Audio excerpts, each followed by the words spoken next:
Assalamualaikum warahmatullahi wabarakatuh. Alhamdulillahi rabbil alamin. Wabihi nasta'in ala umurid dunya waddin. Wassalatu wassalamu ala ashrafil anbiya'i wal mursalin, nabiyina Muhammadin wa ala alihi wa sahbihi ajma'in. Asyhadu an la ilaha illallah waliyus salihin. Asyhadu anna Muhammadan abduhu wa rasuluh. Arsalahu Allah rahmatan lil alamin. Ma'asyiral muslimin wal muslimat rahimakumullah. Usikum wa nafsi bitaqwallahi faqad fazal muttaqun. Ya ayyuhalladzina amanu taqullaha haqqa tuqatih wa la tamutunna illa wa antum muslimun. Kaum muslimin dan kaum muslimat, hamba-hamba Allah rahimakumullah dimanapun berada. Alhamdulillahi rabbil alamin. Kita bersyukur kepada Allah subhanahu wa ta'ala. Kembali hari ini kita dipertemukan dan diberi kesempatan untuk menambah iman, menambah ilmu, dan mudah-mudahan kemudian bertambah pula amal soleh kita di sisi Allah subhanahu wa ta'ala. Semoga Allah subhanahu wa ta'ala senantiasa memberikan kita peluang, waktu dan kesempatan untuk mendekatkan diri dan beribadah kepadanya. Kemudian salawat dan salam untuk baginda Rasulullah sallallahu alaihi wasallam. Allahumma salli ala Muhammad wa ala alihi wa sahbihi ajma'in. Kaum muslimin dan kaum muslimat, hamba-hamba Allah rahimakumullah. Tema kajian sirah nabawiyah kita pada kesempatan kali ini adalah hijrah Rasulullah sallallahu alaihi wasallam ke Taif. Pada pertemuan sebelumnya kita sudah membahas peristiwa tahun duka cita Rasulullah sallallahu alaihi wasallam, yaitu pada tahun ke-10 kenabian dengan meninggalnya paman Nabi sallallahu alaihi wasallam Abu Talib, dan kemudian 2 bulan atau 3 bulan setelah itu wafat pula istri beliau tercinta Khadijah radhiyallahu anha wa ardhaha. 2 peristiwa yang menyedihkan ini membuat Rasulullah SAW sangat berduka, dan tahun itu dinamakan dengan Amul Huzni, tahun duka cita. Setelah itu tentunya posisi baginda Rasulullah SAW di tengah masyarakat kota Mekah semakin tertekan dan semakin terpuruk karena orang-orang yang selama ini disegani dan yang selalu membela beliau satu persatu sudah tidak ada di samping beliau. Maka tentu posisi Rasulullah SAW dalam berdakwah juga semakin berat. Keberadaan beliau di kota Mekah nyaris sudah tidak terjadi penambahan orang-orang yang masuk Islam. Maka Rasulullah SAW mencari alternatif lain agar dakwah ini kembali atau terus berjalan, dan agar orang-orang yang masuk Islam dan membela dan menerima dakwah ini juga bertambah. Maka kemudian Rasulullah SAW pada bulan Syawal tahun ke-10 kenabian pergi ke Taif yang berjarak dari kota Mekah lebih kurang sejauh 60 mil atau lebih kurang seperti itu. Pergi ke Taif berharap kabilah Arab yang ada di Taif yang masih ada hubungan kekerabatan dengan ayahnya, ada pembelaan, ada yang mau masuk Islam di sana. Maka berangkatlah Rasulullah SAW ke Taif ditemani oleh budak beliau Zaid bin Harithah. Ketika Rasulullah SAW sampai di Taif, lebih kurang selama 10 hari beliau berada di Taif. Beliau datang tentunya masuk ke Taif diam-diam dan datang menemui tokoh-tokoh, orang-orang penting di Taif.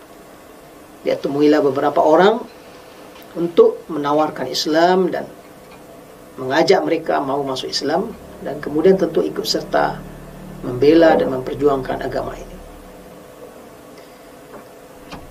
Salah seorang tokoh di kota Taif yang dijumpai Rasulullah, ada 3 tokoh penting yang didatangi. Salah satu memberikan respon yang sangat memilukan.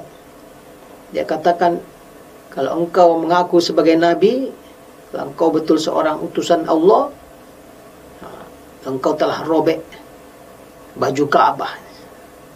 Artinya dia tak percaya engkau nabi. Orang ini tak percaya bahwa Rasulullah adalah nabi. Ada lagi yang merespon, apa enggak ada yang lain yang layak dipilih oleh Tuhan sebagai nabi? Kok engkau yang jadi nabi? Apa Allah tidak bisa memilih utusan yang lebih baik? Sebuah respon yang sangat menyedihkan dan menghina Rasulullah SAW. Ada lagi yang merespon, saya tidak akan bicara samamu, saya tidak akan bicara dengan engkau, katanya. Jika memang engkau utusan dari Allah, ini berbahaya bagi kami. Dan jika engkau pembohong atau berdusta atas apa yang engkau sampaikan, semakin tidak layak untuk diajak bicara. Kemudian dia pergi. Intinya ini tokoh-tokoh penting di Taif menolak dakwah Rasulullah. Tapi Rasulullah terus berusaha menemui beberapa tokoh, menawarkan agar mereka mau masuk Islam dan mau kemudian membela Islam. Namun ternyata tawaran-tawaran Rasulullah SAW tidak ada yang menerima.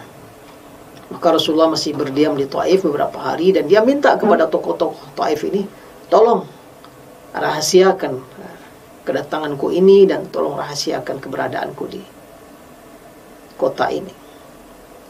Jangan sampai orang-orang para preman, para budak, orang-orang yang tidak punya akhlak dan perilaku baik, jangan sampai tahulah saya di sini, kata Rasulullah, meminta kepada petinggi kafir Taif. Setelah genap lebih kurang 10 hari Rasulullah SAW berada di Taif, maka Rasulullah segera meninggalkan Taif, karena ternyata apa yang diminta Rasulullah ini tidak dipenuhi oleh tokoh-tokoh Taif. Mereka bocorkan keberadaan Nabi agar tentunya terusir, karena memang ada respon dari tokoh itu yang ingin, pergi engkau dari sini, nggak usah berada di sini. Responnya sangat kasar dan menolak keberadaan Rasulullah SAW di Taif. Maka ketika Rasulullah dengan Zaid bin Harithah meninggalkan Taif, itu mereka diiringi dan dikejar oleh para budak, para sufaha, orang-orang preman dan orang-orang tak berakhlak di kota Taif. Mereka mengiringi Rasulullah dengan cacian, celaan, bahkan melempar baginda Rasulullah SAW dengan batu. Ini yang dilakukan oleh para sufaha dan orang-orang bodoh, para preman Taif kepada Rasulullah SAW. Zaid bin Harithah itu berusaha melindungi Rasulullah SAW dari lemparan batu para preman, orang-orang tak punya harga diri. Akibatnya kaki Rasulullah SAW ada yang terluka dan sandal baginda Rasulullah SAW berdarah-darah.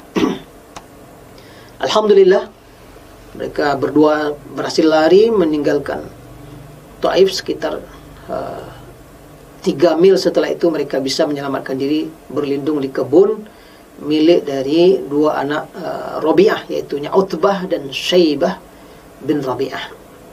Berlindunglah Rasulullah di dalam kebun anggur milik dari Utbah dan Syaibah bin Rabi'ah, 2 orang anak dari Rabi'ah. Berlindunglah Rasulullah di sana bersama Zaid bin Harithah setelah sebelumnya dihina, dicaci, dibuli oleh para preman dan orang-orang bodoh dan budak di Taif. Nah, di sini Rasulullah SAW betul-betul dalam kondisi terhibah. Sudahlah sebelumnya sang paman meninggal dunia dalam keadaan kafir, lalu istrinya wafat, lalu tidak ada lagi yang mau menerima dakwahnya di Mekah, mencoba membuka peluang untuk dakwah diterima di Taif, ternyata ditolak dan dicaci, ditolak dengan mentah-mentah dan diusir dari Taif. Ini tentu semakin membuat suasana hati dan Psikologi Rasulullah sangat-sangat terpuruk. Maka dalam kondisi ini Rasulullah SAW mengadukan dirinya kepada Allah. Ya, dalam dakwah atau dalam doa yang sangat terkenal, Rasulullah melantunkan doa permohonan kepada Allah SWT, mengadukan seluruh situasinya. Allahumma ilaika ashku du'afa quwwati. Ya Allah, aku kadukan kepadamu lemahnya kekuatanku. Wa qilata hilati, dan kurangnya daya upayaku, masih tak berdaya ini. Wa hawani 'alan nas, dan saya betapa hinanya saya di depan manusia.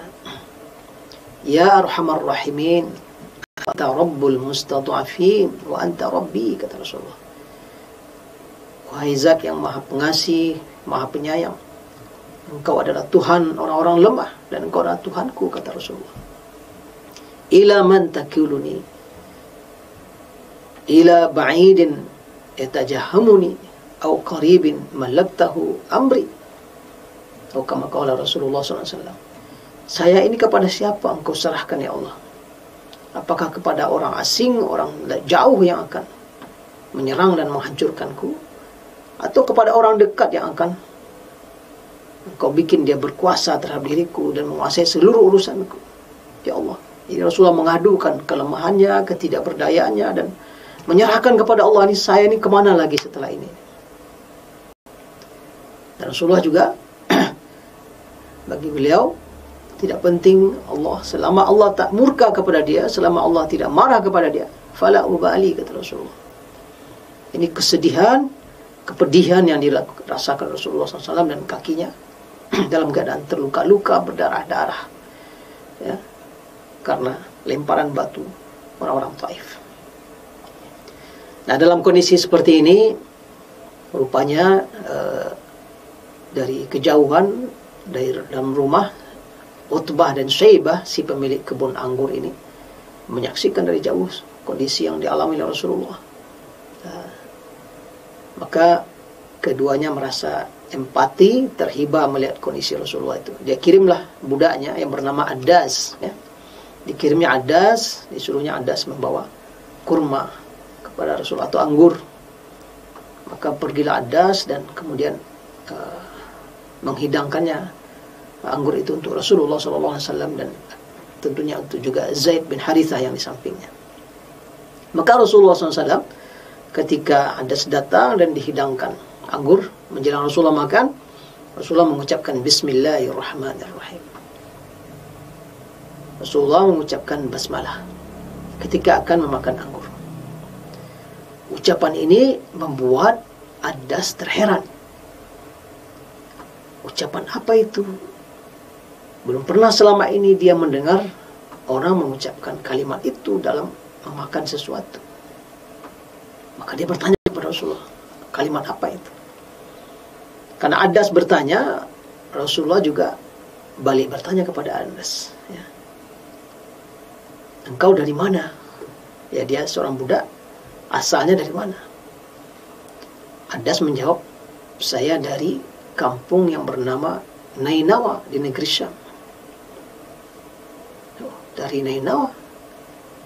Itu kampungnya Yunus bin Matta, kata Rasulullah. Itu kampungnya Nabi Yunus. Jadi Rasulullah tahu kampungnya Nabi Yunus. Itu kampungnya Nabi Yunus. Tentu Adas heran. Adas sebagai orang yang datang dari asli dari kampung tersebut, tentu dia juga tahu adanya Nabi Yunus yang dulu sekian ratus atau sekian ribu tahun yang lalu. Sehingga dia heran, tidak ada yang tahu itu kecuali Nabi juga dia ini. Sehingga Adas justru kemudian beriman kepada Rasulullah SAW. Ya.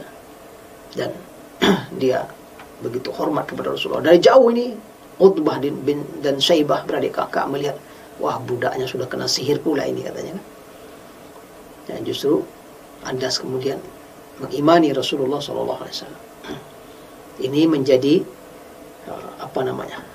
pembuka kesedihan dan berbaliknya suasana dakwah Rasulullah SAW. Selesai beristirahat di kebun milik Utbah dan Syaibah bin Rabi'ah. Kemudian Rasulullah bersama Zaid bin Harithah akan kembali ke kota Mekah. Maka dia mengirim dulu melalui seseorang mencari peluang suaka perlindungan di kota Mekah. Setelah dia meninggalkan Mekah, hijrah ke Taif, di Mekah sudah tidak ada lagi orang yang mungkin membelanya. Dan sekarang akan balik lagi ke Mekah. Bagaimana caranya nih? Maka Rasulullah mengutus seseorang dan meminta perlindungan. Didatangilah beberapa petinggi kafir Quraisy meminta kesediaan perlindungan. Dan memang ada budaya yang baik di kalangan bangsa Arab waktu itu, budaya melindungi orang lain, budaya memberikan suaka. Mungkin hari ini orang mengenal istilah suaka politik, ya. Seseorang memiliki kabilah barangkali, atau dia petinggi kabilah, ya, petinggi suku atau orang yang terpandang, dia biasanya mampu melindungi seseorang atau beberapa orang di bawah jaminan dan tanggungannya. Nah, itu menjadi kebiasaan dan budaya mereka. Dan bila seseorang sudah menjadi tanggungan dan jaminan keamanan seseorang, orang lain tidak berani menyentuhnya. Kalau disentuh atau diganggu, satu suku ini akan balas. Yaitu komitmen yang sudah membudaya, mentradisi di kalangan bangsa Arab waktu itu. Maka Rasulullah kirim utusan, datang kepada seseorang, ditolak, kedua ditolak, sampai bertemu utusan itu dengan Mut'im bin Adi, seorang petinggi kafir Quraisy. Rupanya Mut'im, Allah takdirkan Mut'im bersedia memberikan suaka dan perlindungan kepada Rasulullah SAW. Dan bahkan dia begitu memberi suaka itu, memanggil seluruh ponakan-ponakan yang laki-laki untuk menyiapkan pedang dan kuda masing-masing, berada di sekitar kota Mekah, menjamin keamanan Muhammad yang akan masuk. Luar biasa juga Mut'im memberikan pembelaan. Intinya, dari utusan Rasulullah dia dapat kabar bahwa Mut'im sudah bersedia menerima Nabi Muhammad dalam perlindungannya. Maka Rasulullah SAW dari Taif balik menuju Mekah, melewati Qarnul Manazil, ya, sebuah tempat yang saat ini itu menjadi mikat orang pergi haji bila datang dari arah utara. Sesampai di Qarnul Manazil, Rasulullah SAW di sana bertemu dengan malaikat Jibril dan ada malaikat penjaga dua gunung atau dua bukit. Mereka mengetahui apa yang telah diperbuat oleh kafir Taif terhadap baginda Rasulullah SAW. Maka dua malaikat ini menawarkan kepada Rasulullah, bagaimana kalau saya himpitkan saja ini dua bukit ini kepada mereka, orang-orang Taif yang kurang ajar, yang telah melakukan penganiayaan kepada Rasul dan Nabi Allah Subhanahu wa Ta'ala. Itu tawaran dari malaikat penjaga dua bukit atau dua gunung ini. Tapi karena kemuliaan akhlak dan ketinggian dan keluhuran hati Rasulullah SAW, beliau tidak bersedia membalas, ya, perbuatan dan perilaku kafir Taif ini. Saya berharap ada di antara mereka dapat hidayah nanti. Itulah ketinggian dakwah Rasulullah. Tidak ada dendam, tidak ada kebencian. Maka dia tidak menerima tawaran dari malaikat penjaga dua bukit. Tak usah. Mudah-mudahan nanti di kaum itu ada yang akan mendapat petunjuk dari Allah Subhanahu wa Ta'ala. Maka kemudian juga Rasulullah SAW melanjutkan perjalanan. Tak jauh di sana, ternyata segerombolan jin mendengar Rasulullah SAW membaca Al-Quran. Yang kemudian sebagian Allah ceritakan dalam surat Jin. Mereka dengar Rasulullah membaca Al-Quran dan mereka beriman dengan Al-Quran yang dibaca oleh Rasulullah SAW. Ini berita gembira berikutnya. Setelah tadi Adas percaya dan beriman kepada Rasulullah, tak lama setelah itu sekelompok jin yang mendengar Rasulullah membaca Al-Quran, mereka pun beriman kepada Rasulullah SAW. Maka kemudian Rasulullah SAW kembali masuk ke dalam kota Mekah di bawah jaminan Mut'im bin Adi dengan seluruh anggota kabilahnya. Rasulullah bisa masuk Mekah kembali, tawaf keliling Ka'bah, lalu kemudian sholat dan bisa pulang ke rumahnya. Ini betul-betul datang bantuan dari Allah Subhanahu wa taala setelah situasi semakin terpuruk, situasi semakin memburuk. Sampai-sampai Abu Jahal mendatangi Mut'im bin Adi mengkonfirmasi, ini engkau memberi suaka perlindungan saja atau engkau sudah masuk agamanya? Itu kata Abu Jahal bertanya kepada Mut'im. Mut'im mengatakan, saya hanya berikan suaka, saya hanya berikan perlindungan, saya tidak masuk agamanya. Nah, itu juga sebuah kemuliaan, sportivitas ya. Yang sportif, Mut'im dia, ya, itu tanda orang yang punya harga diri, tanda seorang yang punya kekuatan kepribadian. Dia berikan suaka dan tetap dia ya, sportif dengan suaka yang diberikan walaupun dia tidak masuk agama Rasulullah SAW. Mendengar penjelasan Mut'im itu, Abu Jahal mengatakan, udah kalau gitu juga saya ikut melindungi. Artinya saya juga bersama kamu. Akhirnya Rasulullah SAW yang sebelumnya lari atau keluar dari kota Mekah, hijrah ke Taif dan terhina di Taif, ya, dianiaya dan dicaci maki. Tapi kemudian Rasulullah SAW balik dan masuk ke dalam kota Mekah dengan dalam tanda kutip terhormat, walaupun itu di bawah perlindungan dan suaka yang diberikan oleh salah seorang petinggi kafir Quraisy, yaitunya Mut'im bin Adi. Maka Rasulullah SAW kembali bisa berada di Mekah dan melanjutkan ya sisa-sisa waktu beliau yang kemudian setelah itu Rasulullah akan sudah mulai berfikir menawarkan dakwah Islam ini kepada orang luar Mekah. Karena dakwah di kota Mekah sudah mentok, orang-orang yang akan masuk Islam sepertinya sudah tidak ada lagi penambahan. Sudah dicoba juga ke Taif, rupanya juga tidak mendapatkan sambutan. Maka setelah pasca dari baliknya hijrah ke Taif, Rasulullah mulai menyisir ya, menyodorkan dakwah ini kepada orang-orang luar dari kota Mekah yang datang ke Mekah, terutama ketika musim haji. Ini beberapa kisah di balik peristiwa hijrah Rasulullah SAW ke Taif. Dari peristiwa ini dapat kita ambil beberapa pelajaran. Yang pertama, sudah menjadi sunnatullah dalam perjalanan dakwah, pasti da'i dan siapapun pendukung dakwah akan mengalami ujian. Dan biasanya ujian dari waktu ke waktu semakin berat dan semakin tertekan. Ibunda Aisyah radhiyallahu anha ketika di Mekah, ketika di Madinah, setelah selesai perang Uhud, jauh setelah perang Uhud, dia pernah bertanya kepada Rasulullah, wahai Rasulullah, pernah nggak engkau melewati hari yang lebih berat daripada hari perang Uhud? Kita ketahui perang Uhud itu luar biasa, pasukan umat Islam mengalami kekalahan.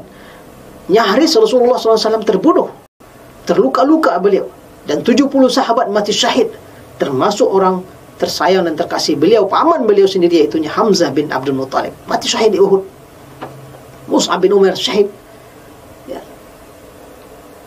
Para sahabat terluka, mati syahid 70 orang. Bukan main. Perang Uhud mendatangkan duka dan kesedihan juga.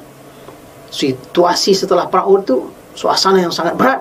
Apalagi orang-orang munafikin dan orang-orang Yahudi di kota Madinah. Wah, coba kenapa kalian tidak patuh sama kami, nggak dengar pendapat kami, pergi perang keluar, mati kalian semuanya. Di Madinah dapat tekanan, hasil perang juga sedemikian rupa, kekalahan. Memang perang Uhud sangat berat. Nah, Ibunda Aisyah mengatakan, bertanya kepada Rasulullah, ya Rasulullah, pernahkah engkau melewati hari yang lebih berat daripada Uhud? Maka Rasulullah mengatakan, hari yang paling berat dari Uhud adalah hari ketika hijrah ke Taif. Ya, hari ketika hijrah ke Taif yang betul-betul terhina. Ya, Rasulullah SAW setelah tahun duka cita pergi ke Taif, dapat sambutan yang sangat buruk dari kafir Taif. Jadi itulah konsekuensi dakwah memang. Para da'i dan juru dakwah akan mengalami tekanan, ujian dari berbagai arah dan berbagai pihak. Itu pelajaran pertama yang harus kita sadari sebagai orang yang memilih jalan untuk menyampaikan kebenaran di jalan Allah Subhanahu wa taala. Pelajaran yang kedua yang bisa kita ambil dalam kejadian ini adalah dai harus terus mengambil kesempatan. Sesempit apapun situasi dan suasana, terus mencari peluang dakwah ini disampaikan kepada orang lain. Urusan dakwah diterima dan diterima oleh orang lain, itu adalah Allah Subhanahu wa taala. Tugas kita adalah berdakwah. Sampai tidak sampai, itu urusan Allah Subhanahu wa taala. Innaka la tahdi man ahbabta, walakin Allah yahdi man yasha. Engkau tidak bisa memberi hidayah yang engkau sukai, kata Allah dalam Al-Quran kepada Rasulullah. Tapi Allah yang memberi hidayah kepada yang dikehendakinya. Mentok dakwah di Mekah, sudah, cari jalan lain, pergi ke Taif. Mentok di Taif, peluang di kebun anggur sebentar saja, Rasulullah masuk juga dakwahnya. Adas tersentuh oleh dakwahnya. Bahkan kemudian jin pun menerima dan beriman kepada dakwah Rasulullah SAW. Mentok kemana-mana, harus minta perlindungan kepada orang yang non-muslim. Ini dalam situasi yang begitu rumit, mungkin saja ketika tidak ada kekuatan yang lebih dekat yang bisa diminta bantuan, maka siapa yang mungkin mau melindungi dakwah tanpa kemudian harus menggadaikan iman dan tauhid. Maka ini juga menjadi pelajaran bagi para dai. Ada peluang dan kesempatan, dimanfaatkan agar dakwah terus berjalan. Tiada yang tahu, bisa jadi di antara orang yang mendengarkan dakwah ini, mereka akan jadi pembela dakwah. Pelajaran ketiga dapat kita ambil ketika Rasulullah meminta suaka perlindungan kepada Mut'im bin Adi, menunjukkan bahwa boleh saja dakwah ini menerima bantuan dari orang kafir sekalipun, dengan syarat seperti yang kita sampaikan tadi. Tidak ada syarat penggadaian akidah dan ideologi. Boleh meminta suaka perlindungan, dan ternyata Mut'im bin Adi yang musyrik, yang kafir, dia yang kemudian memberikan suaka perlindungan kepada Rasulullah SAW. Karena situasinya nggak ada lagi yang lain yang mungkin melindunginya. Maka ini juga dibolehkan dalam situasi yang mirip dengan suasana seperti itu. Tentunya para da'i di jalan Allah jangan sampai pula menunggu situasi seperti itu. Ya. Tapi bila dihadapi atau dihadapkan kepada suasana yang mirip dan sama, mungkin saja da'i mengambil pola seperti ini. Itu barangkali beberapa pelajaran bisa kita ambil dari peristiwa hijrahnya Nabi SAW ke Taif yang dilakukan oleh Rasulullah pasca wafatnya Abu Talib dan istrinya Khadijah, dan semakin berat dan tertekannya dakwah Rasulullah di kota Mekah. Semoga Allah Subhanahu wa taala senantiasa merahmati kita dan melindungi kita. Aqulu qouli hadza wa astaghfirullah li wa lakum wa lisairil muslimina wal muslimat wal mu'minina wal mu'minat fastaghfiruhu innahu wal ghafurur rahim. Assalamualaikum warahmatullahi wabarakatuh. Yuk dukung program dakwah Islam di Radio SIP FM. Salurkan donasi Anda melalui rekening BNI Syariah 12300002112 atas nama PT Radio Suara Indah Pesona Prima.